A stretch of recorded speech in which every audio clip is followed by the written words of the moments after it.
आजच्या व्हिडिओमध्ये बघूया घरच्या घरी बारीक झालेली गॅसची फ्लेम पुन्हा आधीसारखी फुल कशी करायची, तेही अगदी सोप्या पद्धतीने आणि कमीत कमी खर्चामध्ये. गॅस रिपेरिंगसाठी बाहेरून जर माणूस बोलवला तर व्हिजिटिंग चार्जेस प्लस रिपेरिंगचे चार्जेस असे 300-400 रुपये तर घेतात. पण फक्त 10 रुपयामध्ये आज मी तुम्हाला गॅसची फ्लेम फुल कशी करायची हे दाखवणार आहे. त्याचबरोबर गॅस शेगडीचे जे बर्नल आहेत तर त्याचे जे होल आहेत ते कधीकधी ब्लॉक होतात, त्याच्यामुळं सुद्धा शेगडी व्यवस्थित चालत नाही. तर ते कशा पद्धतीने साफ करायचे जेणेकरून गॅसची फ्लेम फुल चालेल हे सुद्धा आज मी दाखवणार आहे. चला तर मग बघूया कमी खर्चामध्ये आणि सोप्या पद्धतीने गॅसची फ्लेम पुन्हा आधीसारखी फुल कशी करायची ते. 3 शेगडीचा गॅस आहे माझा, तर त्यातल्या 2 शेगड्या खूप बारीक चालत आहे. तुम्ही बघू शकता अगदी चालत असून नसल्यासारख्या एकदम बारीक फ्लेम झाली आहे त्याची.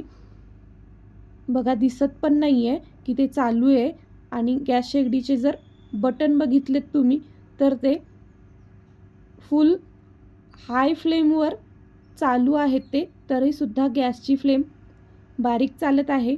तर आता हे रिपेअर करूया, पण त्याआधी गॅसचं जे रेग्युलेटर आहे ते बंद करायचं. बंद केल्याशिवाय गॅस रिपेअर करू नका, तेव्हा लक्षात ठेवा सगळ्यात आधी रेग्युलेटर बंद करून घ्यायचं आणि मग रिपेअरिंगला घ्यायचा गॅस. तर इथे बघा मी हे सिरिंज वापरत आहे. मेडिकलमध्ये फक्त 10 रुपयाला मिळतं हे. इंजेक्शनसुद्धा म्हणू शकता याला. घेतेवेळी याची सुई एकदम बारीक बघून घ्यायची. टाचणी, सुई किंवा सेफ्टी पिन हे वापरू नका, कारण त्याची सुई सिरिंजसारखी बारीक नसते, त्याच्यामुळं सिरिंजच वापरा. एकदम बारीक सुई लागते रिपेअर करण्यासाठी. तर आता ही सिरिंजची सुई अशा पद्धतीने एका चिमट्याच्या साहाय्याने वाकडी करून घ्यायची. किचनमध्ये सांडशी असते पातेलं गॅसवरून उतरवण्यासाठी, त्याने सुद्धा तुम्ही हे वाकडं करून घेऊ शकता. तर आता हे वाकडं करून झालं आहे आणि रेग्युलेटरसुद्धा बंद केलेलं आहे मी आधीच. तर आता गॅसची शेगडी अशा पद्धतीने उभी करून घेतली आणि इथे बघितलं तुम्ही तर एक छोटासा पाईप दिसतोय ज्याच्या थ्रू बर्नलला गॅस पास होत असतो. तर इथे आतमध्ये तुम्हाला एक छोटंसं होल दिसतंय. बघा झूम केल्यानंतर क्लिअर दिसेल, ते बघू शकता. हे होल दिसतंय इथे.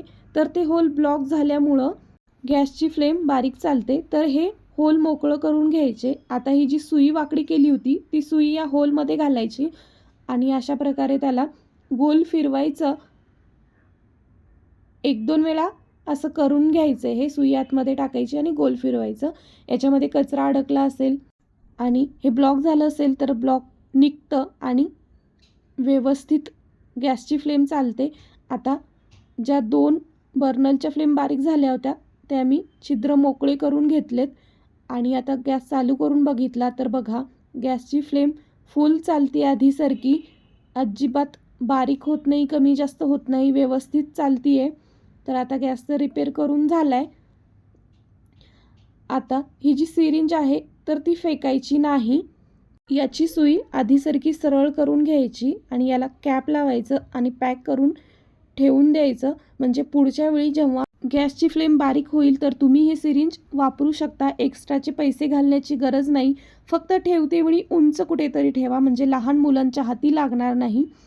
आता गॅसच्या पाईपमधलं ब्लॉक तर काढलं आहे, पण कधी कधी गॅसचे बर्नलचे जे होल असतात ते ब्लॉक झाल्यामुळे सुद्धा गॅस व्यवस्थित चालत नाही.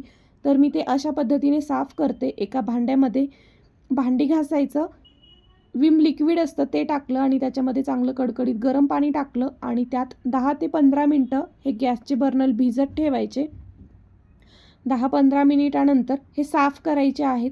साफ करतेवेळी खराब टूथब्रश घ्यायचा आणि अशा पद्धतीने आतल्या बाहेरच्या साईडने त्याला साफ करायचं. गरम पाण्यामुळं याचे जे ब्लॉक झालेली छिद्र आहेत तर ते मोकळे होतात. स्वयंपाक बनवतेवेळी दूध उतू जातं, कधी कधी चहा उतू जातो किंवा भाजी सांडते, ते थोडं साफ करायचं राहून गेलं आणि करपलं की मग याचे छिद्र ब्लॉक होत असतात, त्यामुळं गॅसची फ्लेम व्यवस्थित चालत नाही. तर हे गॅसचे बर्नल अशा पद्धतीने मी साफ करून घेतलेले आहेत. बघा तुम्ही किती घाण निघतीये, म्हणजे हे छिद्र ब्लॉक झालेले होते. आणि आता हे साफ करून झाल्यानंतर स्वच्छ पाण्याने धुवून घेतले आणि एका कपड्याने हे पुसून घेतले. बघा एकदम स्वच्छ झालेलं आहे हे बर्नल. आणि हातावरती ठेवून सुद्धा दाखवते, याचे सगळे छिद्र मोकळे झालेले आहेत बघा. आणि एखादं छिद्र जर राहिलं असेल तर त्याच्यामध्ये अशा प्रकारे सिरिंज घालायचं आणि ते मोकळं करून घ्यायचं. बर्नलही साफ करून झाले आणि गॅससुद्धा रिपेअर करून झाला आहे पाईपमधलं ब्लॉक काढून. तर चला मग, तुमचासुद्धा गॅस कमी चालत असेल, फ्लेम बारीक झाली असेल तर घरच्या घरी कमीत कमी खर्चामध्ये अशा पद्धतीने रिपेअर तुम्ही करू शकता. कमीत कमी खर्चामध्ये आणि सोप्या पद्धतीने हे काम होतं. हा व्हिडिओ आवडला तर व्हिडिओला लाईक करा आणि चॅनलला सबस्क्राईबसुद्धा करा.